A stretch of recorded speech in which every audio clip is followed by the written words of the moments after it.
মুসলমানদের কাছে সবচেয়ে গুরুত্বপূর্ণ মাস মাহে রমজান। সাধারণত পবিত্র এই মাসটিতে বিশ্বের সকল মুসলিমকে 29 কিংবা 30টি রোজা রাখতে হয়। তবে 2030 সালে মুসলমানদের 36টি রোজা রাখতে হবে। সামনে আসছে এক ব্যতিক্রমী ঘটনা। 2030 সালে মুসলিমদের রাখতে হতে পারে মোট 36টি রোজা। খবরটি জানিয়েছে আন্তর্জাতিক গণমাধ্যম খালিজ টাইমস।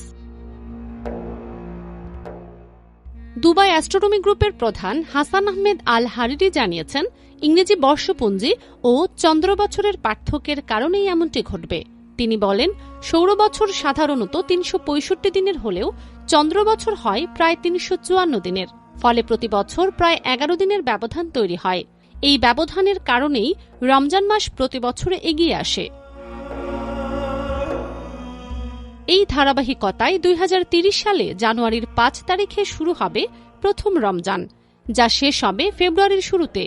এরপর একই বছরের 26শে ডিসেম্বর আবার শুরু হবে দ্বিতীয় রমজান। ফলে ওই বছরে মুসলিমরা মোট 30 দিন এবং পরবর্তী রমজানের প্রথম 6 দিন মিলিয়ে 36টি রোজা পালন করবেন।